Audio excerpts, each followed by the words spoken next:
দীপ্ত টিভির সাপ্তাহিক আয়োজন নিটোল টাটা বীজ ট্রেন্ডসে স্বাগত জানাচ্ছি আমি আব্দুল্লাল মামুন।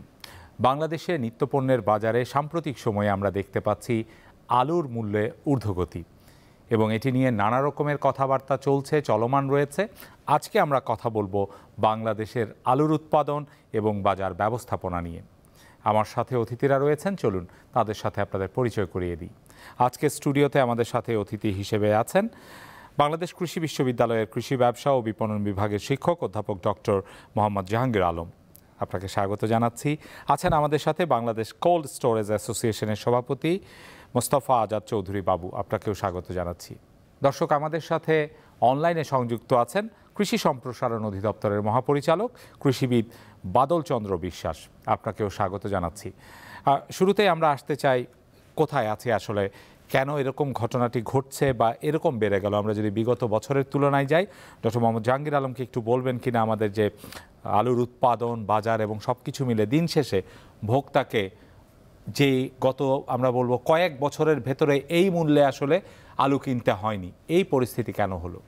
জি, ধন্যবাদ। অত্যন্ত সুন্দর একটা প্রশ্ন। প্রথমে আমি ধন্যবাদ জানাচ্ছি দীপ্ত টেলিভিশনকে এই আলোচনাতে আমাকে আমন্ত্রণ জানানোর জন্য।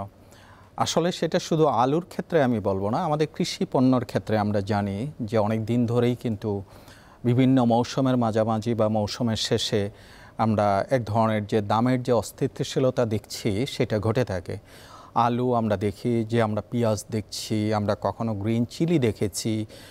এই জায়গাগুলোতে যেই জায়গাটা প্রথমত আমি বলতে চাই যে যেই তথ্যভিত্তিক আমরা যদি বাজার ব্যবস্থাপনার দিকে যেতে চাই, তাহলে সেই জায়গায় যেটা দেখছি যে আমাদের আসলে পুরা জাতীয় পর্যায়ে আমাদের যে চাহিদা কত এবং তার উৎপাদন কত হচ্ছে, তো সেইটা যদি এবার আমি আলুর কথা এবারেরই বিষয়টা আমি বলে থাকি, তাহলে যে কৃষি সম্প্রসারণ অধিদপ্তরের যে তথ্য মোতাবেক যে আলু হয়েছে এই মৌসুমে আমাদের প্রায় 1 কোটি 10 লক্ষ মেট্রিক টন, যেখানে আমাদের 80 লক্ষ হচ্ছে আমাদের চাহিদা। তাহলে সেই হিসাবে তো দেখা যাচ্ছে যে যদি আমি 8 থেকে 10% নষ্টর কথাও বিবেচনা করে থাকি, আমাদের যতটা প্রয়োজন তার চেয়ে বেশি কিন্তু আমাদের উৎপাদন হচ্ছে। তাহলে স্বাভাবিকভাবেই কিন্তু প্রশ্নটা আসে যে আমাদের যদি চাহিদার তুলনায় উৎপাদন বেশি হয়, তাহলে বাজারে কেন অস্থিতিশীল অবস্থা হবে? নিম্নমুখী থাকারই কথা। এক সময় আমরা দেখেছি কয়েক বছর আগে আমাদের কিন্তু এই পটাটো কিন্তু বাইরে আমরা এক্সপোর্ট করেছি এবং আমাদের একটা সমস্যা হয়েছিল রোগ ঘটিত, সেটাও আমরা রিকভার করেছি। কিন্তু এখন দেখা যাচ্ছে যে আমদানির বিষয়টা ওপেন করে দেওয়া আছে এবং সেই ক্ষেত্রে আমদানিও পর্যাপ্ত পরিমাণে হচ্ছে না। এবং স্বাভাবিকভাবেই প্রশ্ন আসে যে তথ্য যেটা আমরা দেখেছি, আমরা বিভিন্ন সোর্সগুলো নিয়ে যখন কনসাল্ট করে থাকি, আমরা নীতি নির্ধারকের সাথে যখন কথা বলে থাকি, বিভিন্ন মন্ত্রণালয় ভিত্তিক যখন কথা বলে থাকি, সেই জায়গায় কিন্তু আমরা দেখি যে আসলে এক যে এজেন্সিগুলো আছে এক একভাবে তথ্য দিয়ে থাকছে। সেই জায়গায় যেহেতু কৃষি পণ্য, এটা অনেক সময় হয়ে থাকে যে একই সাথে সেটা বাজারজাতকরণ করা সম্ভব হচ্ছে না, তার জন্য কিছুটা দামের তারতম্য হতে পারে, কিন্তু দাম শুধু বেড়েই যাচ্ছে, কিন্তু সেটা কমছে না এবং দিন শেষে সেটা হচ্ছে ভোক্তারা ক্ষতিগ্রস্ত হচ্ছে। এবং পাশাপাশি আরেকটা বিষয় আমরা অনেক সময় বলি যে কৃষকও সেই দামটা, তার যে দাম পাওয়া উচিত সেই দামটা পাচ্ছে কিনা। এই দুটোর পার্থক্য হয়ে মাঝে আসলে সুষ্ঠু বাজার ব্যবস্থাপনা অত্যন্ত জরুরি। আমাদের মতো দেশগুলোতে হয়তো এমনটা হয় না যে উৎপাদন যেখানে হচ্ছে সেখান থেকে সোজা ভোক্তার কাছে পৌঁছে যাবে এবং ভোক্তা সেটা কিনে সেটা কনজিউম করবেন, এমনটা কিন্তু সুযোগ নেই। আমাদের প্রচুর হাত বদল হয়। সেই হাত বদল যেহেতু হয় ব্যক্তি খাতে, সেই জায়গায় কিছুটা দামের পরিবর্তন হবে এবং ভোক্তা পরবর্তী সময় বেশি দাম সেটা দিবে, কিন্তু সেই বেশি দামটা যাতে এমনটা না হয় যে অনেক বেশি দাম, যে কারণেই হচ্ছে যে কৃষক যা দাম পাচ্ছে এবং ভোক্তা যেই দামটা দিচ্ছে সেই জায়গায় কিন্তু অনেক ফারাক তৈরি হচ্ছে। তাতে কিন্তু আমাদের মূল যে দুইটা অর্থনীতিতে যে একটা উৎপাদক, তারাও অত ক্ষতিগ্রস্ত হচ্ছে। একদিকে বলবো আমি যে যেই দাম ভোক্তারা দিচ্ছে সেটা পাচ্ছে না, অনেক অন্যদিকে ভোক্তারাও সেটা কিন্তু বেশি দিচ্ছে। এখন এই বিষয়টা থেকে যদি আমাদের উত্তরণের কথা ভাবতে হয়, আমরা উত্তরণে যাওয়ার আগে একটু দুটো কারণকে মুখোমুখি করতে চাই। দুটো ইতিমধ্যে কিন্তু নানা বিশ্লেষকরা নানাভাবে বলছেন। কেউ বলছেন আপনি যেটি বলছেন যে পরিসংখ্যান বলা হচ্ছে চাহিদা বিপরীতে উৎপাদনের, সেখানে কোথাও হয়তো গলদ থাকতে পারে। আবার কেউ বলছেন যে এই পরিসংখ্যান যদি ঠিক হয়ে থাকে তাহলে আসলে কোথাও না কোথাও সিন্ডিকেশন হচ্ছে, বিশেষত কোল্ড স্টোরেজে বা বিভিন্ন জায়গায় বিভিন্নভাবে জমা রেখে কৃত্রিম সংকট বা মূল্য বাড়ানো হচ্ছে। তো আপনার কাছে কি মনে হয়? কৃত্রিম সংকটের বিষয়টা আমরা প্রচুর কথা বলি, অনেকেই সেটা কথা বলেন। আমি একেবারে উড়িয়ে দিতে চাই না যে তার সম্ভাবনা নেই, কিন্তু আমি এটা শক্তভাবে বলতে চাই না। এই কারণে কৃষি পণ্যের বিষয়টা আছে। যেমন গোলালুর ক্ষেত্রে প্রায় 400-র অধিক কোল্ড স্টোরেজ আছে, এবং এই সময়টাতে যখন কোল্ড স্টোরেজে আসে, সেই কোল্ড স্টোরেজে যারা কৃষকরা বা ব্যবসায়ীরা গোলালু রাখেন, তাকে কিন্তু কোল্ড স্টোরের জন্যও তাকে টাকা পে করতে হচ্ছে, তাই না? এবং 400 জন তারা কিন্তু বাজারে গোলালুটা একসাথে বিক্রি করছে না, এবং যারা ভোক্তা তারাও কিন্তু একসাথে কিনছে না, কখনো তার কম বা বেশি হয়ে থাকে। তো সেই জায়গাটাতে আমি একটু গুরুত্ব দিতে চাই যে আমাদের যেই তথ্য যেটা আছে, যে পরিসংখ্যান যেটা আছে, সেই পরিসংখ্যানটাকে আসলে কতটা সঠিক, কতটা কাছাকাছি, সেই বিষয়টা অত্যন্ত গুরুত্ব দেওয়া দরকার। আর সিন্ডিকেশনের বিষয়টা কথা বলা হচ্ছে, এবং আমরা দেখেছি অনেক জায়গায় অনেক মিডিয়া সেই কথা বলছেন। আমরা অনেক সময় সেটা যারা নীতি নির্ধারক তারাও কিন্তু উড়িয়ে দিচ্ছে না, বলছে যে তার সম্ভাবনা আছে। তো আমি সেই জায়গায় তার সম্ভাবনার কথা বলবো, তবে তার জন্য আমাদের কনক্রিট বিষয়টা জানা দরকার, সেটা কিভাবে হচ্ছে। এবং যেটা আমি বলছিলাম, বিশেষ করে আলুর ক্ষেত্রে যেহেতু 400-র অধিক আমাদের কোল্ড স্টোরেজ আছে, সেই 400-র অধিক কোল্ড স্টোরেজ তারা কিভাবে একসাথে হয়ে এই দামটাকে ম্যানিপুলেট করছে। আমরা উত্তরণ নিয়ে কথা বলবো, যেহেতু 400-র অধিক কোল্ড স্টোরেজের কথা বলছি, এবং কোল্ড স্টোরেজ অ্যাসোসিয়েশনের সভাপতি এখানে আছেন আমাদের সাথে মোস্তফা আজাদ চৌধুরী বাবু।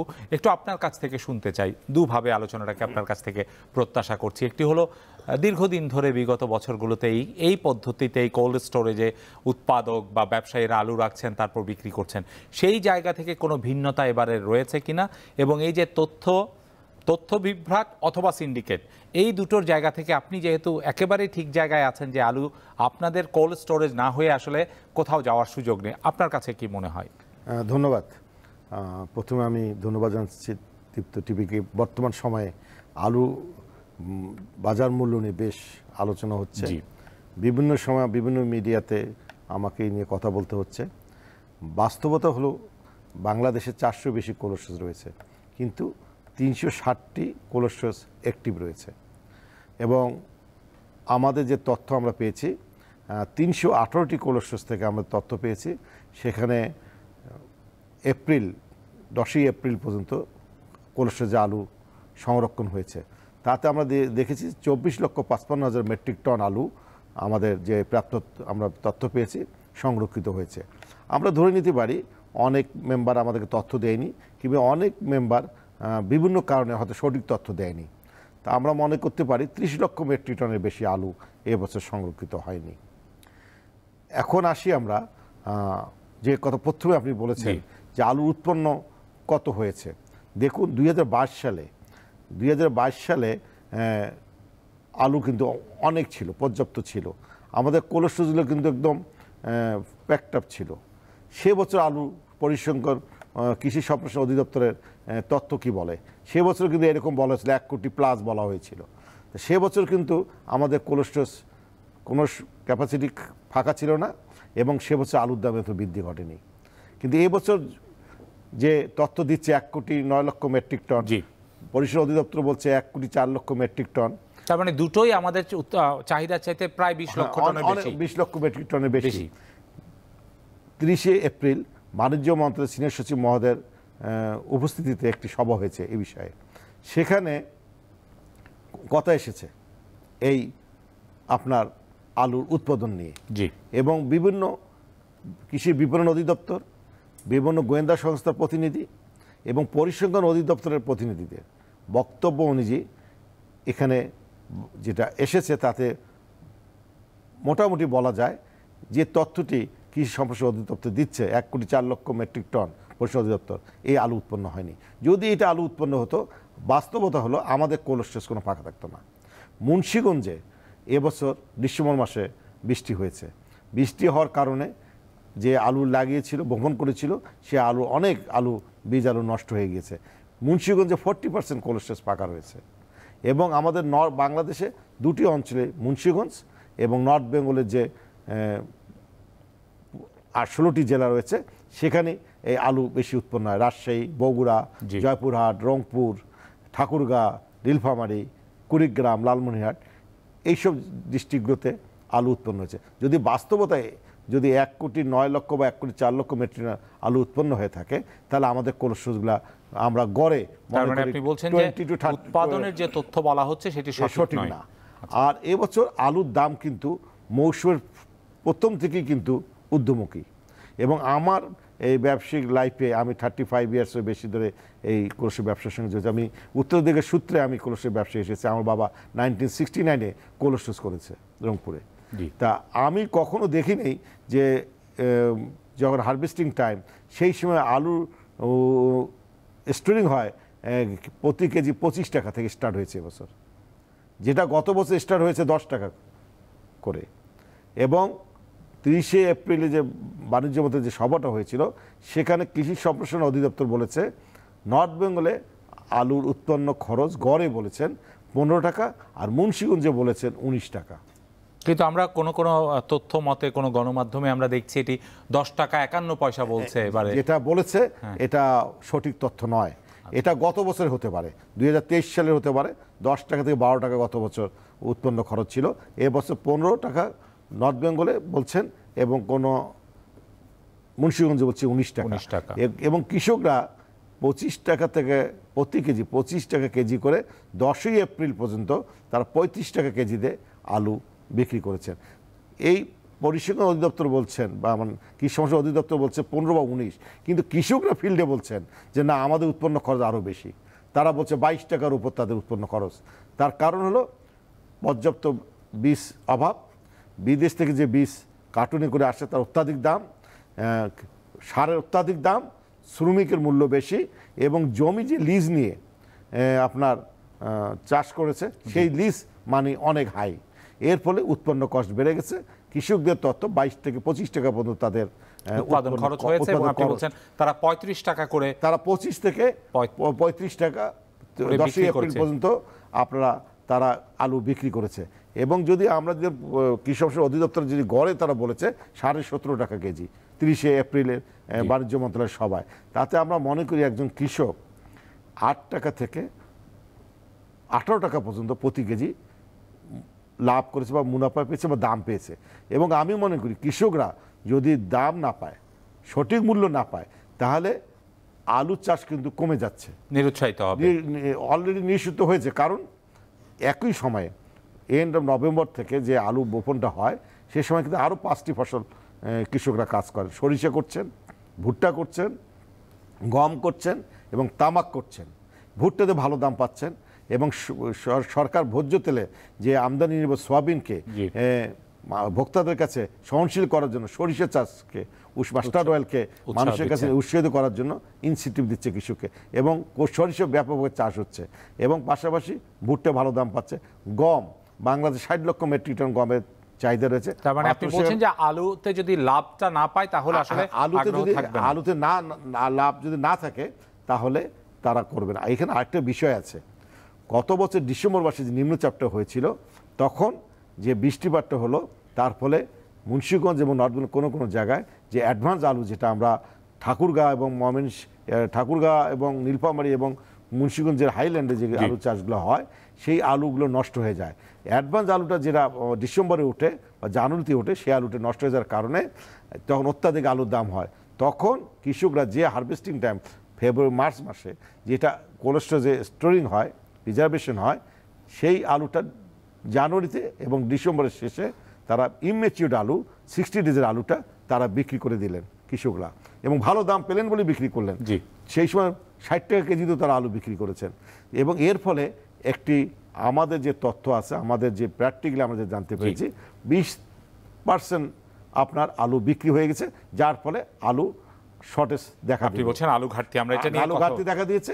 এবং বাস্তবে আমরা মনে করি 70 লক্ষ থেকে 75 লক্ষ টন মেট্রিক টনের উপরে আলু উৎপন্ন হয় না। এই জন্য বলছি আমি জানুয়ারি টু মে যদি আমি প্রতি মাসে 6 লক্ষ টন করে যদি আমি আলু ভোক্তারা খায় 30 লাখ, আর জুন থেকে ডিসেম্বর 7 মাসে আরও ধরেন 60 লক্ষ মেট্রিক টন, 30-60 লক্ষ মেট্রিক, আর ওয়েস্টেজ ধরেন আরও 10 লক্ষ মেট্রিক টন। আমার জানা আমাদের প্র্যাকটিক্যাল তথ্য মনে হচ্ছে 70 লক্ষ বা তার প্লাস কিছু বেশি আলু উৎপন্ন হয়নি। এবং যখনই এবার প্রথম থেকে এবার বলা হচ্ছে আলুর মূল্যটা এত বেশি কেন, কৃষকদের কাছ থেকে ব্যবসায়ী বা কৃষক যিনি আলুটা সংরক্ষণ করেছেন তিনি তো গড়ে 30 টাকা কেজিতে আপনার আলুটা কিনেছেন, এবং কেনার পর এর সঙ্গে আরো আনুষঙ্গিক আমরা এটি নিয়ে কথা বলবো। আমরা সেইটাকে যদি একটি বেঞ্চমার্ক ধরি যে তিনি 30 থেকে 35 টাকা দিয়ে কিনেছেন, তারপরে কেন বাজারে কততে বিক্রি হচ্ছে এই নিয়ে সবই কথা বলবো। আমাদের সাথে যুক্ত হয়েছেন কৃষি সম্প্রসারণ অধিদপ্তরের মহাপরিচালক কৃষিবিদ বাদল চন্দ্র বিশ্বাস। যারা বাদল চন্দ্র বিশ্বাস, আপনাকে স্বাগত জানাচ্ছি। এবং ইতিমধ্যে আমাদের আলোচকরা যে বিষয়টি নিয়ে কথা বলেছেন সেটি হচ্ছে আলুর উৎপাদনের আসলে পরিসংখ্যানটি কি এবং চাহিদার বিপরীতে কি রয়েছে, এটি নিয়ে নানা রকমের বিশ্লেষণ বাজারে প্রচলিত রয়েছে। একটু আপনার কাছ থেকে শুনতে চাই, এবারে আলুর মূল্য এত হওয়ার পেছনের একটি কারণ বলা হচ্ছে যে উৎপাদন এবং উৎপাদনের সংখ্যা নিয়ে যেটি বলা হচ্ছে। কৃষি সম্প্রসারণ অধিদপ্তরের কাছে এই বিষয়ে আসলে তথ্যটা কি রয়েছে? ধন্যবাদ আপনাকে। আমাদের প্রাপ্ত তথ্য বা আমাদের সার্বিক উৎপাদন চিত্র যদি বলি, যে সারা বাংলাদেশে আপনি নিশ্চয়ই অবহিত আছেন যে 495টি উপজেলাতে আমাদের 14,000-এর উপরে আমাদের ব্লক আছে, যেটা একটি ইউনিয়নে 3টি করে। আমাদের আলু চাষের এলাকা সহ সারা বাংলাদেশে এই অবস্থা বিরাজ করছে। আমাদের সেই ব্লক পর্যায় থেকে আমরা কিন্তু দীর্ঘদিনের যে প্র্যাকটিস এবং সেটার বিকল্প নেই যে আমাদের 14,000 ব্লক থেকে আমাদের সকল ধরনের ফসলের আবাদ এরিয়া এবং উৎপাদন চিত্রটা আসে। সেটার এভারেজ ন্যাশনাল পর্যায়ে বা যোগফল করে আমরা তথ্যগুলি প্রচার করি বা ফোরকাস্টিং করি। এবং কিছু কিছু ফসল আছে যেটা আবার পরিসংখ্যানের সাথে পরবর্তীতে সিঙ্ক্রোনাইজিং হয়, অর্থাৎ তাদের যে স্যাম্পলিং, তাদের যে তথ্য আমাদের তথ্যটা সমন্বয় করে একটা ফাইনাল রিপোর্ট প্রদান করা হয়। এই ক্ষেত্রে আলুর চিত্রটা এবছর এখনো পরিসংখ্যান বা কৃষি সম্প্রসারণ অধিদপ্তর আমরা সমন্বয় বা সিঙ্ক্রোনাইজিং করতে পারিনি। গত বছরটা করে যেমন আমাদের চূড়ান্ত ভাবে আসলো 1,04,00,000 মেট্রিক টন। আর এবারের যে বিষয়টা হয়েছে যে প্রাথমিক পর্যায়ে আলুর শুরুতেই মৌসুমে আমাদের দুবার একটু বৃষ্টিপাত হয়েছে। সেই ক্ষেত্রে আগাম কিছু রোপিত আলু, সেটা আমাদের স্থানীয় আলু ম্যাক্সিমাম, তারপরে উপচে কিছু ছিল, সেটা বেশ কিছু আলু আমাদের এলাকা পচনশীলতা বা পচে যায়, বীজ নষ্ট হয়। কিন্তু পরবর্তীতে পরিবেশটা স্বাভাবিক হলে আবার আলুর যে আবাদ চিত্রটা, তাতে এভারেজ আমাদের মুন্সিগঞ্জ এলাকায় 5% মতো এরিয়া কভারেজ থেকে বাইরে থাকে। কিন্তু অন্যান্য অঞ্চল যেটা, সেই ক্ষেত্রে আমাদের সমস্যাটা হয়নি, কারণ মুন্সিগঞ্জ একটু নিচু জায়গায় প্রথম পর্যায়ে একটু ওই বৃষ্টিতে একটু সমস্যা হয়েছিল। পরবর্তীতে মুন্সিগঞ্জের যে আমাদের অধিক ফলনশীল জাতের আলু, তাদের বিকল্প না থাকা এবং লেটে তাদের অধিকাংশ জায়গাটা কভারেজ হয়, পরিপ্রেক্ষিতে আমাদের 5% মুন্সিগঞ্জের মতো একটু কম এরিয়া কভারেজ আসে। সেই ক্ষেত্রে পরবর্তীতে যে আমি আবার টিম পাঠাই যে আলুর সার্বিক অবস্থাটা জানার জন্য অধিক উৎপাদনশীল এলাকায় আমি 5টা টিম পাঠাই, বিশেষ করে মুন্সিগঞ্জ, জয়পুরহাট, বগুড়া, রংপুর, এইসব জায়গায়। এবং তারা এসে আমাদের যে চিত্রটা দেখার, এবং সেই ক্ষেত্রে তারা আমাদের 1,09,00,000 মেট্রিক টন উৎপাদনের কথা বলে। এবং পরবর্তীতে পরিসংখ্যানের সাথে আমাদের কথা হয়েছে, কিন্তু সিঙ্ক্রোনাইজিংটা হয়নি। তাদের স্যাম্পলিং আমাদের যে ইনফরমেশন, অর্থাৎ আমাদের ধারাবাহিকভাবে প্রতি বছর যেভাবে আমরা তথ্য কালেকশন করি, সেই চিত্রটা এখন আমাদের 1,09,00,000 মেট্রিক টন রয়ে গিয়েছে। হয়তো আমাদের সিঙ্ক্রোনাইজিং করলে আমাদের একটা রিয়াল চিত্র আরো সুনির্দিষ্ট করে তথ্যটি পাওয়া যাবে। জি, হ্যাঁ, এক্স্যাক্ট। কারণ আমাদের যেটা হচ্ছে যে আমাদের ধারাবাহিকভাবে বছরের পর বছর যে এরিয়াগুলি কভারেজে আসে, একটা ইউনিয়নের 3টি ব্লক, আমাদের মাঠ পর্যায়ের কর্মকর্তারা তারা আইম এস্টিমেটে, অর্থাৎ কোথায় নতুন জায়গা কভারেজ হচ্ছে, কোথায় একটু বাদ পড়লো সেটা কিন্তু তাদের ফিতে দিয়ে মাপে না, এস্টিমেট বা কৃষকের সাথে কথা বলে তারা কিন্তু এই ধারণাটা নেয়। এইভাবে আমাদের একবারে যে এই তথ্যটা অমূলক বা অযৌক্তিক এটা কিন্তু নয়, কারণ একটি এরিয়া দীর্ঘদিন একজন কর্মকর্তা সেখানে কাজ করতে করতে তাদের একটা চমৎকার ধারণা আসে। কৃষকদের সাথে আমাদের একটা ব্লকে যেমন 12টা কৃষক গ্রুপ আছে, সেই ক্ষেত্রে আমাদের সকলের সাথে না হলেও ম্যাক্সিমাম কৃষকের সাথে কথা বলে আমাদের দেখা যায় আমাদের অফিসাররা মাঠ পর্যায়ে থেকে তথ্যটা নেয়। এই চিত্রটা এবং আমার পরিসংখ্যানের চিত্রটা দুটি আমাদের সিঙ্ক্রোনাইজিং হয়, একটা সমন্বয় হয়। হয়তো আমরা 109 দিয়েছি, আমি যেটা নিজে ক্যালকুলেশন করেছি যে সার্বিকভাবে হয়তো দেখা যাবে সেই ক্ষেত্রে 101 বা 102 এই পর্যায়টা চলে আসতে পারে আমাদের সিঙ্ক্রোনাইজিং বা চূড়ান্ত ফলাফল। কিন্তু মানে এই কথাটা কি আমরা বলতে পারি এখন পর্যন্ত যে র ডেটা রয়েছে, আমরা কি এটা বলতে পারি আমাদের যে অভ্যন্তরীণ চাহিদা রয়েছে উৎপাদন চাহিদার চেয়ে বেশি হয়েছে, অন্তত সেটাকে আমরা বলতে পারি কিনা? আমাদের র হিসাবে আমাদের চাহিদার থেকে বেশি হয়েছে, কিন্তু এইটা যখন আমরা প্রসেসিং এ যাই আমাদের সময় যত যাবে শুরু থেকে শেষ পর্যন্ত কিন্তু কন্টিনিউয়াস আমাদের একটা লস হয়ে যায়, কন্টিনিউয়াস লস হয়ে যায়। যার পরিপ্রেক্ষিতে বিগত বছরগুলিতে কিন্তু এই বছরই শুধু 22-23-এ আমাদের আলু গত বছরে সারা বছর ব্যাপী 97,000 মেট্রিক টন মাত্র আমদানি করতে হয়েছে, কিন্তু তার আগের 3টি বছরে কোনো আমদানি করা প্রয়োজন হয় নাই আমাদের আলু। এবছর আমাদের আমদানি শুরু হয় নাই, আমাদের আইপি খোলা আছে। এবং আমরা গত মে মাসে আমরা যে মিটিংটা করেছিলাম আমাদের কৃষি বিপণন অধিদপ্তর যে তথ্যটা সমগ্র কোল্ড দিয়েছিল, মজুদকৃত আলু গত বছর মে মাসে যে পরিমাণ ছিল এবছরও সেটা ছিল। গত বছর আমাদের টোটাল ধারণ ক্ষমতার কম ছিল, এবারও ধারণ ক্ষমতার কম, কিন্তু সংখ্যাগত পরিমাণগত দিক দিয়ে গত বছরের মে মাস এবছরের মে মাসে মোটামুটি একবারে সামঞ্জস্য কাছাকাছি ছিল, যেটা আমাদের সচিব মহোদয়কে আমরা মিটিং করেছিলাম। অনেক ধন্যবাদ, অনেক ধন্যবাদ জনাব বাদল চন্দ্র বিশ্বাস। আমরা একটা বিরতিতে যাব, বিরতি থেকে ফিরে এসে একটি সুনির্দিষ্ট প্রশ্ন আপনার জন্য রয়েছে। দর্শক, আপনারা দেখছেন নিটল টাটা বীজ ট্রেন্ডস। আমাদের সময় হলো একবার বিরতিতে যাবার, থাকুন আমাদের সাথেই।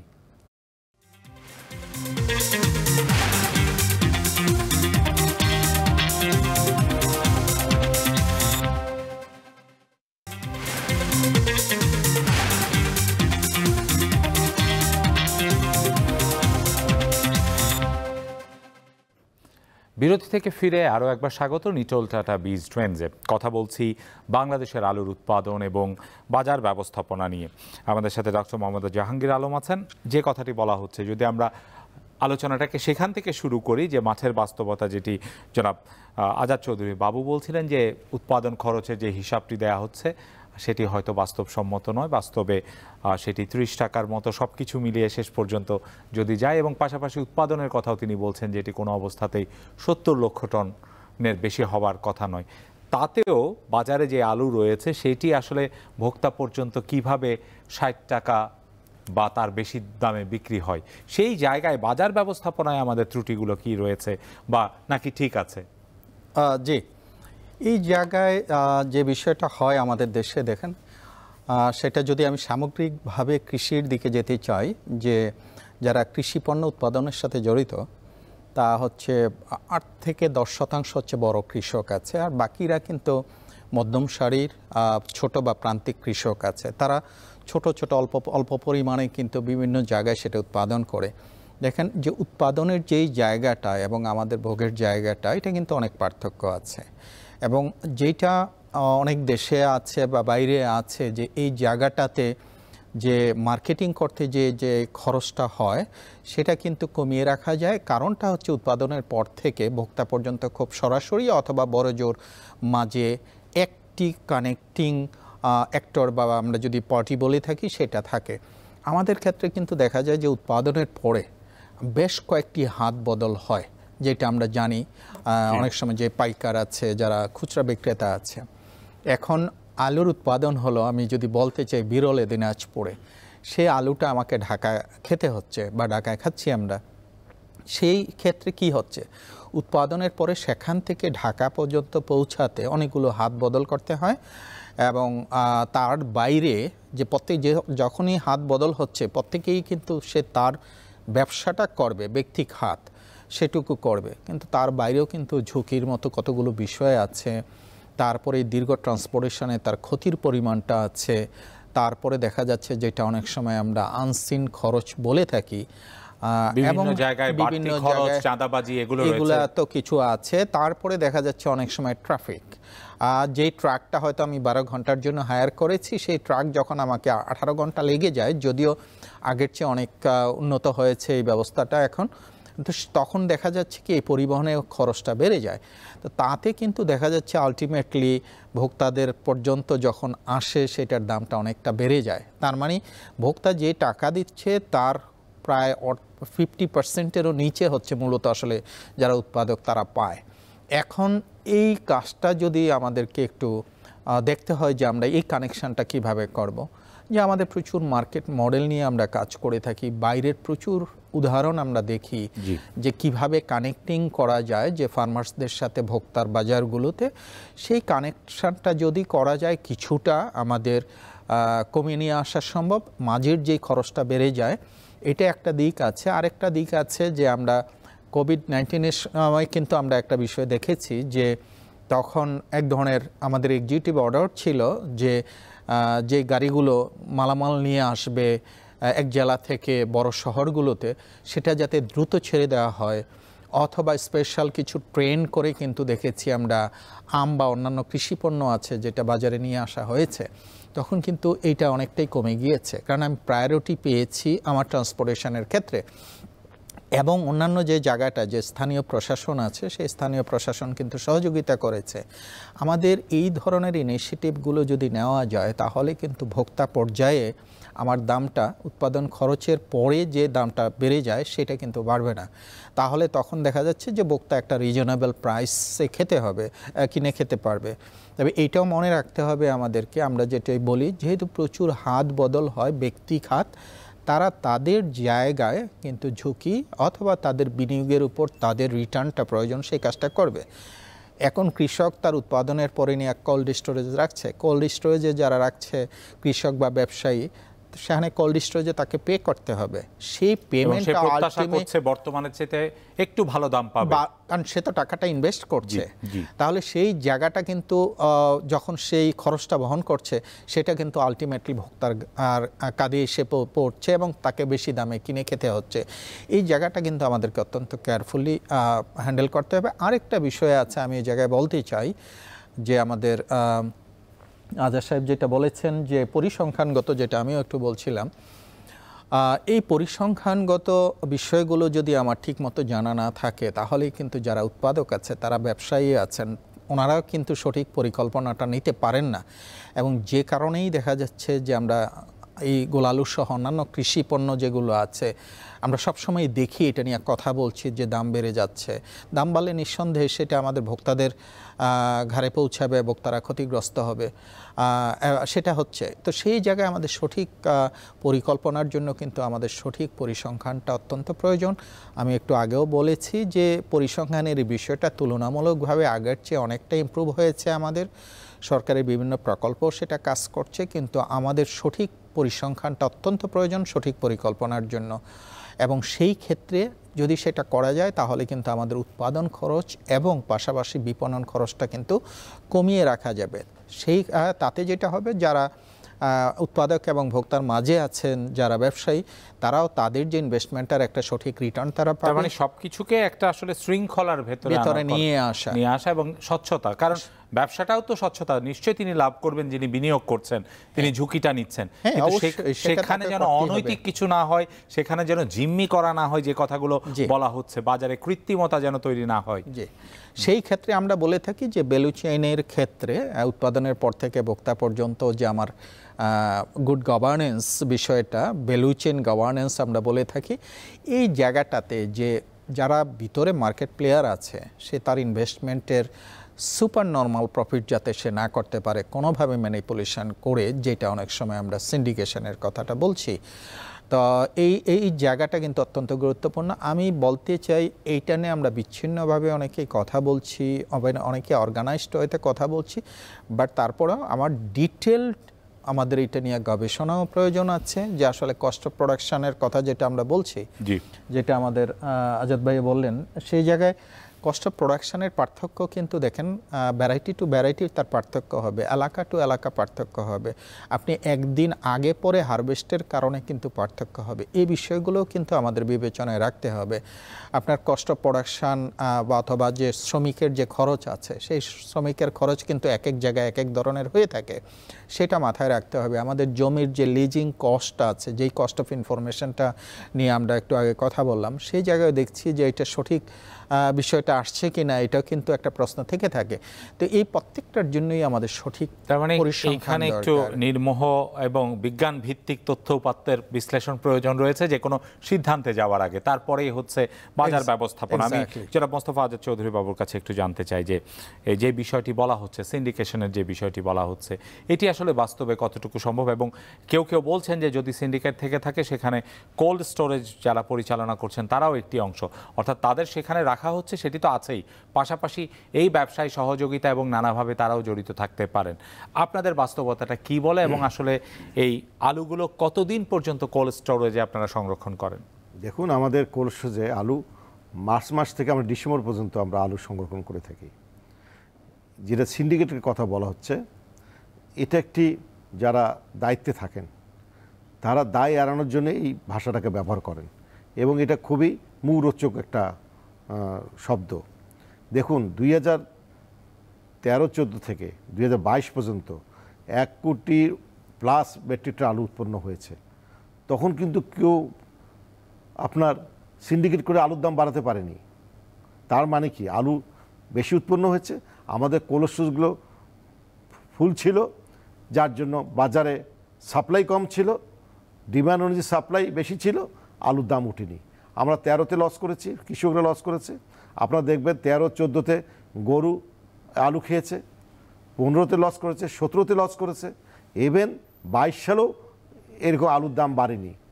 হয়তো আলু ছেড়ে যায়নি কৃষকরা বা ব্যবসায়ীরা ছেড়ে যায়নি, কিন্তু আলু খুব কম মূল্যে বিক্রি হয়েছে। আমি খুব নিয়ারেস্ট যে 22 সালের কথা বলছি। তাহলে কেন, যদি আলু বেশি উৎপন্নই হয়ে থাকে, তাহলে আমাদের কোল্ড স্টোরেজগুলো ফাঁকা কেন? এবং 400 বেশি কোল্ড স্টোরেজ যে কথা বলেছে, আমরা একটি 360টি কোল্ড স্টোরেজ, এখানে লক্ষ লক্ষ কৃষক রয়েছে, হাজার হাজার ব্যবসায়ী রয়েছেন। এখানে সিন্ডিকেট করা খুবই কঠিন কাজ। আপনি চিনিতে করতে পারেন, ভোজ্যতলে করতে পারেন, হ্যাঁ, যেখানে গুটি কয়েক। এবং আরেকটি বিষয় হচ্ছে পচনশীল না যে জিনিসগুলো। এবং আলুটা হলো পেরিশেবল আইটেম, এটাকে কোল্ড স্টোরেজে রাখতেই হবে।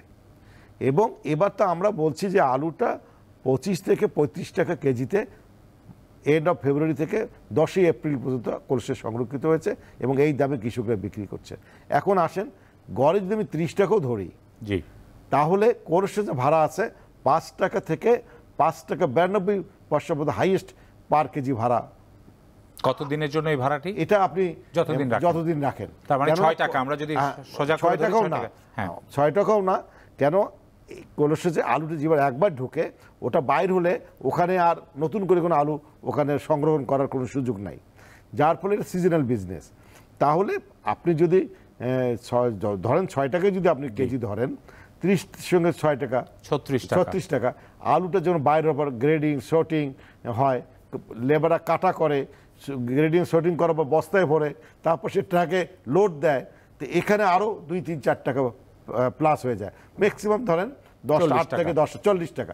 যিনি ইনভেস্ট করলেন সে তো 5 টাকা লাভ তো সে করতেই হবে, নাহলে সে ব্যবসাটা করবে কেন? আর যদি ব্যবসায়ীরা যদি আলু ক্রয় না করে, তাহলে কৃষকরা তার মূল্যটা পাবে কোত্থেকে? কৃষক হয়তো মনে করেন 100 বস্তা আলু উৎপন্ন করেছে, সে 50 বস্তা আলু সংরক্ষণ করলো, আর 50 বস্তা আলু সে সেই সময় বিক্রি করে দিয়ে সে পরবর্তী তার ইরি ধান আসতেছে বা তার অন্য প্রয়োজনীয় কার্য সম্পূর্ণ করছেন। তো এই বছর কিন্তু মে মাস থেকে 42 টাকা থেকে কোল্ড স্টোরেজ গেটে এখন পর্যন্ত 45-46 টাকা বিক্রি হচ্ছে।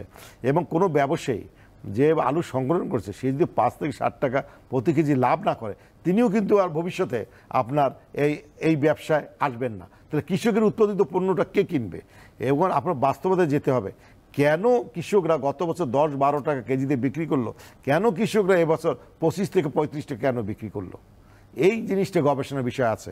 আরেকটি বিষয় যেটি জনাব ডক্টর জাহাঙ্গীর আলম যেটি বলছিলেন, এই যে আপনি বলছেন কৃষক 30 টাকার ভেতরেই তো আসলে উৎপাদন লাভ সহ গড়ে গেল, সেখান থেকে ভোক্তা পর্যন্ত কি সরাসরি আনার কোনো বা কোল্ড স্টোরেজে রেখেই সেই পদ্ধতি, এই যে পরে ব্যবসায়ী বিনিয়োগ যেটি যোগ করছেন, সেটিকে কি কোনোভাবে আমরা আরো নিবিড় করতে পারি কিনা? কোল্ড স্টোরেজে 45 টাকা কেজি, আপনি বলতে সরাসরি আমরা ভোক্তাদেরকে পাঠাতে পারছি না। বিভিন্ন সময় বিভিন্ন সরকার হোলসেল মার্কেট করার চিন্তা করেছিলেন। দেখেন একসময় আমরা শুনেছি যে ঢাকার সায়দাবাদে, আপনার টঙ্গীতে এবং আমিন বাজারে বড় বড় হোলসেল মার্কেট হবে, যেখানে কৃষকরা সরাসরি তাদের উৎপাদিত কৃষি পণ্য নিয়ে আসবেন, এবং প্রতিটি জেলা শহরে এবং যে কোনো শহরে ঢোকার মানে এন্ট্রিতে এরকম একটা বড় বড় হোলসেল মার্কেট হবে। সরকার যদি এরকম বড় বড় হোলসেল মার্কেট করতে না পারে এবং কৃষকরা বা তারা যদি সরাসরি তাদের উৎপাদিত কৃষি পণ্য যদি এই হোলসেল মার্কেটে যদি না যায়, তাহলে এই কৃষক তার 10 বস্তা আলু সে কোথায়, ঢাকা কি পাঠাতে পারবে? সে কি দিনাজপুর থেকে পাঠাতে পারবে? সে কি নীলফামারী থেকে পাঠাতে পারবে? তাকে বাধ্য হয়ে ওই মধ্যস্বত্বভোগী কাঁচা বিক্রি করতে হয়। সে তখন বিক্রি ক্রয় করে সে এইটা আবার ঢাকায় আরেক আড়তদারের কাছে পাঠান, সে আবার এটা কারওয়ান বাজারে আরেক পাইকারের কাছে বিক্রি করে, সেখান থেকে খুচরা বিক্রেতার কাছে যায়। কারওয়ান বাজার থেকে আবার সেটা আমি মনে করি শ্যামবাজার, কারওয়ান বাজার বা মহাখালী থেকে আবার আমাদের পাড়া মহল্লা বাজার যাচ্ছে। তাহলে 4 থেকে 5টা আপনার হাত বদল হচ্ছে। যখনই আপনার হাত বদল যত হবে ততক্ষণই প্লাস প্লাস প্লাস হবেই। এবং এছাড়াও যে ট্রান্সপোর্টেশন, তার মানে আপনার কথা শুনে আমরা কি আর আলু সেই আগের দামে অর্থাৎ 25-30 টাকায় কি আর ভোক্তারা পাবে না? আমি মনে করি পাবে না। যদি 25-30 টাকা ভোক্তারা পেতে চায়, তাহলে বাংলাদেশে আলু আর উৎপন্ন হবে না। আপনাকে আলু আমদানি করে এনে খেতে হবে। কৃষক যে পণ্যের দাম বেশি পাবে সেই পণ্য উৎপন্ন করবে। আমি আমদানি প্রসঙ্গ যেহেতু বললেনই, আমদানি তো খোলাই রয়েছে, সেই জায়গায় কি আপনার মনে হয় যে ব্যবসায়ীরা এরকম একটি মূল্য আসার ফলে আমাদের আশেপাশে কোথাও থেকে, যদি ব্যবসায়ীরা মনে করে যে আলু আমদানি করে নিয়ে এসে বাজারে এখন যে দাম চলছে তার চেয়ে কমে বিক্রি করতে পারবে, নিশ্চয় সরকার আইপিও তো অনেক আগে ওপেন করে রেখেছে, তার আমদানিটা হচ্ছে না কেন? তার মানে আমাদের মূলত আলু আসার সম্ভাবনা বেশি আছে, খুব তাড়াতাড়ি আসার বিষয় আছে। সেটা হলো আপনার ইন্ডিয়া থেকে আসতে পারে। দেখুন, প্রথমে এবার হারভেস্টিং টাইমে মার্চ এপ্রিলে যে আলু ইম্পোর্ট করার সরকার যে পারমিশন দিয়েছিল, আপনি একটি ইন্ডাস্ট্রিয়াল পটেটোর কথা বলছি, আমি জানি একটি ইন্ডাস্ট্রিয়াল পটেটো চিপস তারা উৎপন্ন করে, সেই রকম একটি কর্পোরেট গ্রুপ যখন এখানে আলু পায়নি, সে কলকাতা থেকে বা ইন্ডিয়ার অন্য জায়গা থেকে আলু নিয়ে এসেছে। বেনাপোল পোর্টে ওই ট্রাক 5 দিন, এপ্রিল মাসে যে গরম, এই 5 দিন পরে থাকার ফলে তার ওই ট্রাক যখন যে কলসে এনে রেখেছে 50% আলু পচে গিয়েছে। কেননা এপ্রিল মাসে 42-44 ডিগ্রি সেন্টিগ্রেড তাপমাত্রা ছিল, এবং আলু এটা এমন পেরিশেবল আইটেম, আপনি যদি খুব দ্রুত এনে মার্কেটিং করতে না পারেন, সে আলুকেও আপনি ঠিক রাখতে পারবেন না। যখন আলুর পচন হবে তখন কস্টিংটা বেড়ে যাবে। নিশ্চয় আমদানি করে এনে লাভ হচ্ছে না বলেই যারা আমদানি করতে চায় তারা এই মুহূর্তে আমদানি করছে না। আমাদের সাথে অনলাইনে সংযুক্ত আছেন কৃষি সম্প্রসারণ অধিদপ্তরের মহাপরিচালক কৃষিবিদ জনাব বাদল চন্দ্র বিশ্বাস। জনাব বিশ্বাস, বিরতিতে যাবার আগে আমরা পরিস্থিতি এবং সংখ্যা, উৎপাদন এগুলো নিয়ে কথা বলছিলাম, এবং আপনি বলছিলেন যে গত বছর এই সময়টাতে আসলে যে পরিমাণ আলু মজুদ ছিল কোল্ড স্টোরেজে, এবছরও সেই পরিমাণই মজুদ আছে। গত বছরের তুলনায় মূল্যের জায়গায় আমরা যদি দেখি তা প্রায় দ্বিগুণের মতো আমরা বলতে পারি, বা 1.5 গুণের চাইতেও বেশি। তো সেই জায়গায় আসলে সামনের আমাদের জন্য কোনো সুখবর আছে কিনা, কিংবা কৃষি সম্প্রসারণ অধিদপ্তর বা অন্য কোনো উদ্যোগ আছে কিনা যার মাধ্যমে আমরা ভোক্তাদেরকে আসলে একটু স্বস্তি দিতে পারি? আমাদের কৃষি বিপণন অধিদপ্তর উৎপাদনকারী চাষির সাথে কৃষি সম্প্রসারণ অধিদপ্তরের প্রতিনিধি নকশাও এবং যারা ব্যবসা করে তাদের সাথে অনেকটা আলোচনা করে আলু চাষের একটা উৎপাদন খরচ তারা নির্ধারণ করেছে, যে এই ধরনের উৎপাদন খরচ এটা প্রতি কেজিতে হয়ে থাকে। সেই ক্ষেত্রে আমার চাষি কত টাকায় বিক্রি করবে, তারপরে আমাদের ব্যবসায়ীরা যারা আলু চাষিদের কাছ থেকে কিনে সংগ্রহ করে বা কোল্ড স্টোরেজ রাখে তারা কত টাকায় বিক্রি করবে, সেটা আমাদের আলোচক বিন্দু বলেছে। সেই ক্ষেত্রে যে বিষয়গুলি আমার নিজস্ব বিবেচনায় যেটা মনে হয় যে আলুর উৎপাদন মজুদ এবং সার্বিক বাজারের যে চিত্রটা, সেই ক্ষেত্রে দাম এবং আলুর উৎপাদন ন্যাশনাল পর্যায়ে কিন্তু এমন কোনো পর্যায়ে যায়নি যে বিরাট একটা ঘাটতি আমাদের আলুতে হয়েছে। তাহলে কেন গত বছরের তুলনায় দামের এরকম একটা পার্থক্য হবে? এইটা আসলে প্রশ্নই থেকে যাচ্ছে। কিন্তু সার্বিক বিষয়ে আমাদের উৎপাদনকারীরা এবার ভালো দাম পেয়েছে। আমাদের যারা মধ্যস্বত্ব, যারা চাষিদের কাছ থেকে কিনে হয়তো বড় আড়তদার বা মজুতদারের কাছে রাখে বা গোডাউনের মালিকের কাছে রাখে, এই যে যে বিভিন্ন ধাপে ধাপে যে বিষয়টা আসে, এইটার যে একটা চেতনা বা মূল্যবোধ বলবো, যে আমার চাষি তার উৎপাদিত আলু কত বিক্রি করবে, সে যদি নিজেই বেশি দাম পাওয়ার জন্য কিছু সময় রেখে দেয়, বা সে যদি ধারণ করে যে আমি আরো বেশি দামে বিক্রি করব, আমার লাভ বেশি হবে। আবার যারা আমরা তাদের কাছ থেকে ক্রয় করে যারা ব্যবসার সাথে সংশ্লিষ্ট, মজুদের সাথে সংশ্লিষ্ট, তাদেরও যদি মনে হয় যে এটা আমাদের হাতে এসছে, আমরাই নিয়ন্ত্রণ করব, এই ধরনের মানসিকতা, এটা যেটাকে আমরা যে নিজেদের নৈতিক বোধ বা মানসিকতার যে বিষয়টা, এটা একটা বড় ফ্যাক্টর হয়ে দাঁড়িয়েছে আমার মনে হয় যে ব্যবসার ক্ষেত্রে। সেই জন্য আমি সিন্ডিকেট বলবো না, কারণ ব্যবসায়ী লাগবে, উৎপাদনকারী লাগবে, তার থেকে সংগ্রহকারী লাগবে, তারপরে আরেকজনের কাছে দেবে, তারপরে আরেকজন কাছে যাবে, এটা অবশ্যই আমাদের প্রয়োজন আছে। এছাড়া তো আর ব্যবসা বা বাজার ব্যবস্থাটা সুষ্ঠুভাবে হবে না। সেই ক্ষেত্রে নৈতিকতা বোধ, বা কত উৎপাদন খরচ হয়, কোন পর্যায়ে কত ক্যারিং খরচ হয়, কোন পর্যায়ে কত মজুত থাকলে তার একটা বাৎসরিক খরচ আছে, এবং বের হওয়ার সময় কি মূল্য হবে, এবং আমার কারণ বাজার বা অন্যান্য বাজারে আসলে বা অন্যান্য সিরিজে গেলে কত হবে, সবকিছুর একটা সামঞ্জস্য থাকতে হবে। তার মানে এটাকে আপনি বলছেন একটি সীমিত বা সহনশীল পর্যায়ে রাখতে হবে, অতি মুনাফার লোভ করা যাবে না, এবং সেই জায়গায় তার নৈতিকতা এবং যারা বাজার ব্যবস্থাপনার সাথে যুক্ত রয়েছে তাদের একটু কঠোর নজরদারির প্রয়োজন রয়েছে। অনেক ধন্যবাদ কৃষিবিদ জনাব বাদল বিশ্বাস আমাদের সাথে যুক্ত হবার জন্য। দর্শক, আপনারা দেখছেন নিটোল টাটা বীজ ট্রেন্ডস। আরও একবার বিরতিতে যাব, আমাদের সাথেই থাকুন।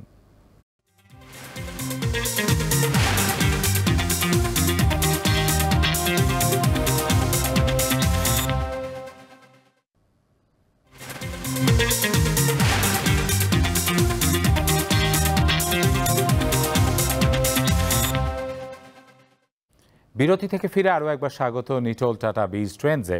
কথা বলছি বাংলাদেশের আলুর উৎপাদন এবং বাজার ব্যবস্থাপনা নিয়ে। মোস্তফা আজাদ চৌধুরী বাবু, এখন আলোচনাটা যেই জায়গাটাতে এসেছে, সেখানে উৎপাদন খরচ যেমন বেড়েছে, যেটি আগের অংশে আপনি বলেছেন, সেই বাস্তবতাটা যেমন রয়েছে, পাশাপাশি কোনো কোনো ব্যবসায়ী বা অনেক ব্যবসায়ী যদি বলতে যাই যে যেহেতু বাজারে সার্বিকভাবে দাম বেড়েছে, একটু বাড়তি মুনাফা করার প্রচেষ্টা, এবং বারবার যখন হাত বদল হচ্ছে, এই অতি মুনাফার চেষ্টাটা প্রত্যেকের জায়গা থেকে যখন করছে, সেটি ভোক্তার জায়গায় গলার ফাঁস হয়ে যাচ্ছে কিনা? দেখুন, এবার গত বছর এবছর পার্থক্যটা কোথায়? গত বছর কলস্য যে আলু সংরক্ষণ হয়েছে 10 টাকা থেকে 12 টাকা কেজিতে, আর এবছর সংরক্ষণ হলো 30 থেকে 35 টাকা কেজিতে। ডাবল হয়ে গেছে, তো ওখানেই তো ডাবল হয়ে গেছে। এই জিনিসটা কিন্তু বিবেচনা আনতে হবে। আর যেটা আমাদের মহাপরিচালক সাহেব বললেন, গত বছর মে মাসে যে স্টকটা ছিল, এই বছরে কিন্তু স্টকটা তার চেয়ে 1 লক্ষ মেট্রিক টন আমাদের কলসি অ্যাসোসিয়েশনের তথ্য মতে বেশি আছে। এই জিনিসটাকে বিবেচনা আনতে হবে যে গত বছর 10 থেকে 12 টাকা কেজিতে আলু সংরক্ষণ হয়েছে, এবছর আলু সংরক্ষণ হয়েছে 30 টাকা থেকে 35 টাকা, ডাবলেরও বেশি। তাহলে আলুর দাম তো ডাবল হয়ে যাচ্ছে। তাহলে উৎপাদনে ঘাটতি নাই, ঘাটতির জায়গাটা তো তাহলে দাঁড়াচ্ছে উৎপাদন খরচে। আমি সেটা আপনাকে আগেই বলেছি, উৎপাদন খরচ। আপনার বীজ আলুর দাম অত্যাধিক ছিল, সারের দাম অত্যাধিক ছিল, লিজ জমির মূল্য অনেক বৃদ্ধি পেয়েছে, এবং পাশাপাশি লেবার চার্জ অনেক বেড়েছে। এই জিনিসগুলো তো সরকারের যা দায়িত্বশীল পদে আছেন বা এটা গবেষণার বিষয় রয়েছে। গত বছর 10-12 টাকা কেজির আলু এবছর কেন 25 থেকে 30-35 টাকা কেজিতে কেন কলস্য যে সংরক্ষণ করা হলো, ডাবলের বেশি কেন হলো? তো যখন আমি ক্রয় করবো বেশি দামে, আমাকে তো সেই দামের সঙ্গে অন্যান্য খরচগুলো যোগ করে আমাকে বিক্রি করতে হবে। এবং গত বছর যেটা অতি মুনাফা করেছে ব্যবসায়ীরা, এবার কিছু ব্যবসায়ীদের সেই অতি মুনাফা করার সুযোগ খুব কম।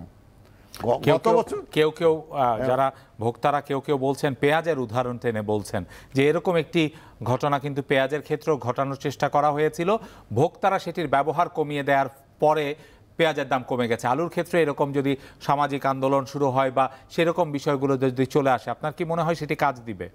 তখন লসে বিক্রি করবে, কিন্তু কস্টিং তো আপনার কমবে না, তখন লসে বিক্রি হবে। এবং সবচেয়ে বিষয় এটা, এবার আলু কিন্তু আমাদের কলসে যা আমরা আলু যারা রেখেছেন 60% আলু 70% আলু কিন্তু কৃষকের আলু আছে। এবার কৃষক কিন্তু গত বছরের বিষয়টাকে তারা কিন্তু আমলে নিয়েছেন। তারা দেখেছেন যে ব্যবসায়ীরা মধ্যস্বত্বভোগীরা যে লাভটা করেছে গত বছর 3 গুণ লাভ করেছে গত বছর, তা আমরা কেন করতে পারবো না? সেই জন্য এবার কৃষকরা কিন্তু আলু বেশি প্রথম থেকে বিক্রি বেশি দামে করেছেন এবং পাশাপাশি তারা এবার বেশি সংরক্ষণ করেছেন।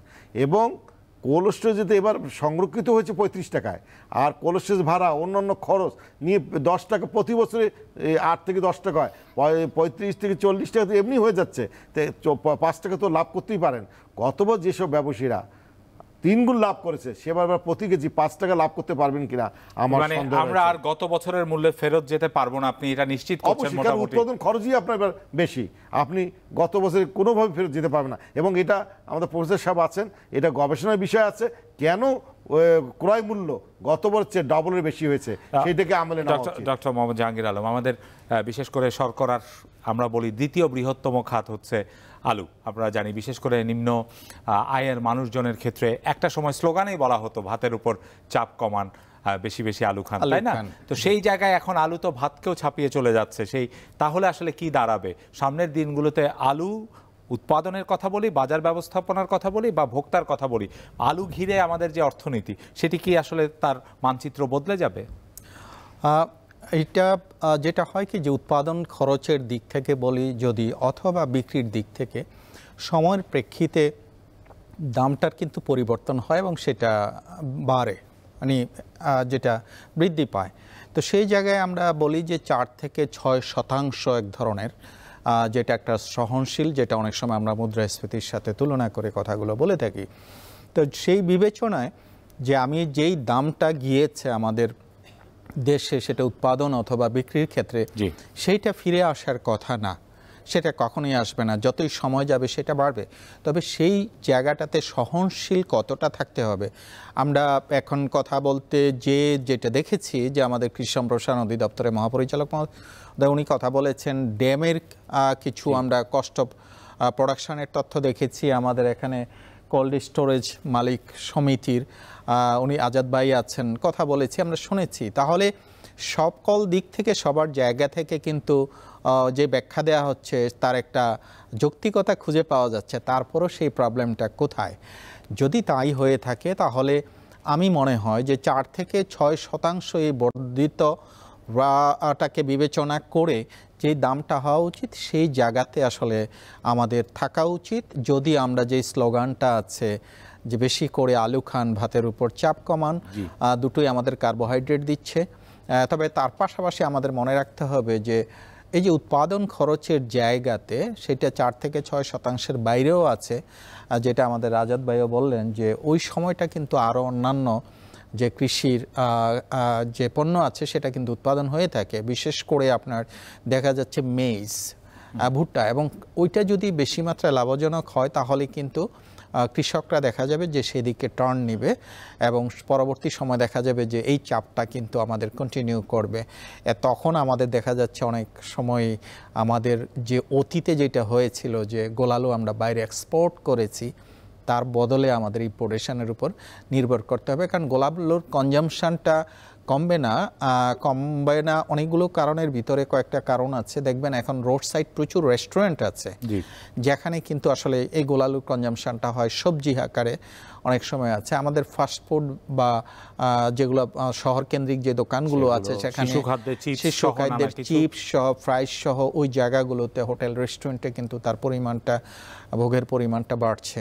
তো তখন আমাদের দেখা যাবে যে আসলে ইম্পোর্ট ডিপেন্ডেন্সির দিকে যদি চলে যেতে হয় সেইটা আবার অন্য ধরনের ঝুঁকির দিকে নিয়ে যাবে। বিশেষ করে যে সামনের বৈশ্বিক যে পরিবর্তনটা আমরা হয়তো অনেকে প্রজেকশন করছি, সেই জায়গাটাতে আমাদের সকলের পক্ষ থেকেই খুব সহনশীল পর্যায়ে আমি মনে করছি যে যারা উৎপাদক তারা উৎপাদন করবে, তারা তাদের যে উৎপাদনের মাধ্যমে যেই তাদের লাভটা হওয়া দরকার সেইটাও যৌক্তিক লাভটা তাদের পাওয়া উচিত। যারা ব্যবসায়ী আছে মাঝে আমরা তাদেরকে মিডলম্যান বলছি, অনেক সময় একটা নেগেটিভ নোশন আমরা আসলে নিয়ে আসি, কিন্তু তারা এগিয়ে না আসলে কিন্তু ভোক্তা পর্যন্ত আসবে না, এবং তারা শুধু সেটাই কানেকশনটাই করছে না, সেখানেও কিন্তু আমাদের প্রচুর এমপ্লয়মেন্ট জেনারেশন হচ্ছে সেই জায়গায়। এটাও কিন্তু আমাদের মনে রাখতে হবে। আমাদের কৃষি যতক্ষণ না অত্যন্ত বাণিজ্যিক কৃষি হবে এবং বড় বড় কৃষক হবে, তারা আমাদের ভোক্তা পর্যন্ত পৌঁছে দিতে না পারবে, ততক্ষণ কিন্তু আমাদের এই যে মধ্যস্থতাকারী বিভিন্ন পণ্যে বারবার করে এরকম আমাদের আলোচনা হবে এবং তাদের উপর নির্ভরশীলতাও কিন্তু আমাদের থাকবে। অনেক ধন্যবাদ। আমরা জনাব বাদল চন্দ্র বিশ্বাসের কাছে শুনবো। জনাব বাদল চন্দ্র বিশ্বাস, আপনার কাছ থেকে শেষ কথা শুনতে চাই যে সামনের দিনগুলোতে বিশেষ করে আলুর উৎপাদন এবং বাজার ব্যবস্থাপনায় আর কি কি উদ্যোগ নিলে আরেকটু হয়তো সবার জন্য, উৎপাদক থেকে শুরু করে ভোক্তা পর্যন্ত যারাই বিভিন্ন জায়গায় যুক্ত রয়েছেন, প্রত্যেকে একটা যৌক্তিক ন্যায্য দাম পাবেন। ধন্যবাদ। জাহাঙ্গীর আলম ভাই ঠিকই বলেছেন যে আলুর ব্যবহারটা এত বৈচিত্র্যময়, ডাইভার্সিফাইড হয়েছে যে রাস্তার কাছে মানে শত শত হাজার হাজার না, আমার মনে লক্ষ পরিমাণ যে দোকান বা ফাস্টফুডের দোকান, এবং প্রত্যেকটা সিটিতে, এই আজকে যশোর থেকে আসলাম, যেমন আমি এখনো হাত মুখে পানিও দিতে পারিনি, যশোর দেখলাম তাদের রাস্তার দুপাশে ফুটপাতে যেখানে একটু বেশি জায়গা, সেখানে বিভিন্ন ধরনের রেস্টুরেন্ট চেয়ার পেতে বা টেবিল দিয়ে, মানে ইয়ং জেনারেশনটা বা তারপরেও মধ্যবয়সী লোকজন প্রচুর ভাবে এই রেস্টুরেন্টগুলি ব্যবহার করে, এবং সেই সব রেস্টুরেন্টে যে রেসিপিগুলি তৈরি হয় ম্যাক্সিমাম প্রধান উপাদান আলু হিসেবে যাচ্ছে। এই যে আলুর যে বহুবিধ ব্যবহার আমাদের মানে একবারে পারিবারিক পর্যায়ের ব্যবহার থেকে এটা কিন্তু অতিরিক্ত ব্যবহারের মধ্যে চলে যাচ্ছে, সেই ক্ষেত্রে আমাদের ডিমান্ড বাড়ছে। আর যে বিষয়টা আমরা ভাবছি, ইতিমধ্যে আমাদের আজাদ ভাইও জানেন যে আমাদের নতুন কিছু জাত আমরা নন নোটিফাইড করার পরিপ্রেক্ষিতে বাইরের থেকে ওপেন করে দিয়েছি যে অধিক ফলনশীল নতুন জাত আসবে, যেটা আমাদের এই ফাস্টফুড সহ কমার্শিয়ালি গ্রহণযোগ্যতা পারবে। আমাদের যেটা ডায়মন্ড এবং কার্ডিনাল, সেটাও ভালো ভূমিকা রাখছে বাংলাদেশে। তারপরে আমরা সানশাইন, সান্তারা, আর অনেক জাত আছে যেটা আনা হচ্ছে, এবং আমরা এখনো চূড়ান্ত পর্যায়ে যাইনি যে কোনগুলি আমরা কোন এলাকায় ভালোভাবে উৎপাদন করতে পারবো। আমাদের রিসার্চ চলছে বা গবেষণা চলছে। সর্বোপরি আমি যেটা বলবো যে কম্পিটিটিভ কিছু ফসলও এসে গেছে, যেমন ভুট্টা অত্যন্ত মূল্যবান একটা ফসল হয়ে দাঁড়িয়েছে। ভুট্টা যে সমস্ত জমিতে হয় সেই সমস্ত জমি আলু উৎপাদনের জন্য খুব উপযোগী। এই ক্ষেত্রে একটু প্রেসার হচ্ছে জমির ক্ষেত্রে, এই জন্য এই ক্ষেত্রটাকে বিবেচনা করে আমরা অধিক ফলনশীল আলু আনবো, এবং আমাদের স্থানীয় জাতগুলি যদি কমে গিয়ে রিপ্লেসমেন্ট হয়ে অধিক ফলনশীল জাতগুলি চলে আসে। আমাদের প্রায় 8 লক্ষ টন আলু উৎপাদন হয় স্থানীয়, যার উৎপাদন পরিমাণ খুবই কম, অর্থাৎ আমাদের উৎসি জাতের থেকে প্রায় আমাদের 60% 40% এরকম হয়। সেই ক্ষেত্রে আমরা এই জাতগুলি রিপ্লেস করে বা অধিক উৎপাদনশীল জাতগুলি যদি আমরা রিপ্লেসমেন্ট করতে পারি, সেক্ষেত্রে আমাদের এরিয়া একটু কমলেও ভবিষ্যতে আমরা এরিয়া বাড়াতে পারবো না, এটা আমাদের জন্য কনফার্ম। এরিয়া বরং একটু কমবেই, কারণ পেঁয়াজ যেভাবে আসছে, ভুট্টা যেভাবে আসছে, অন্যান্য অধিক মূল্যবান সবজি বা ফল যেভাবে আসছে, তাতে আলুর এরিয়া আরো কম।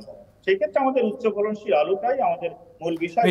নিশ্চয়ই আমরাও প্রত্যাশা করি। অনেক ধন্যবাদ জনাব বাদল চন্দ্র বিশ্বাস। আমরাও প্রত্যাশা করি উচ্চ ফলনশীল এই ভ্যারাইটির মাধ্যমে হয়তো এখানে অন্য রকমের একটা সুরাহা আমরা পাবো। ধন্যবাদ আমাদের সাথে যুক্ত হবার জন্য। আমি ধন্যবাদ জানাচ্ছি আমাদের স্টুডিওর অতিথিদেরকে, চমৎকার করে বাজার পরিস্থিতি একেবারে উৎপাদন থেকে ভোক্তা পর্যন্ত আসলে কোথায় কোন বটলনেকগুলো রয়েছে সেগুলো নিয়ে কথা বলার জন্য। দর্শক, আলোচনা থেকে যেটি উঠে এসেছে সেটি হচ্ছে মূল্যস্ফীতি সহ নানাবিধ কারণে উৎপাদন খরচ যেমন বেড়েছে, তার পাশাপাশি আলুর নানা রকম ব্যবহার বেড়েছে, এবং পরিসংখ্যান যেটি আমাদের সামনে রয়েছে সেটিও আসলে নিবিড়ভাবে আরও পর্যবেক্ষণ করার এবং আরও কতটা সবগুলো উৎস থেকে সেগুলোকে যাচাই বাছাই করার প্রয়োজন রয়েছে। তবে সুখবর সেটি হচ্ছে যে সামনের দিনগুলোতে হয়তো আরও উচ্চ ফলনশীল আলু আমাদের এখানে আসবে এবং তার ভেতর দিয়ে বাজার কিছুটা সহনশীল করার চেষ্টা থাকবে।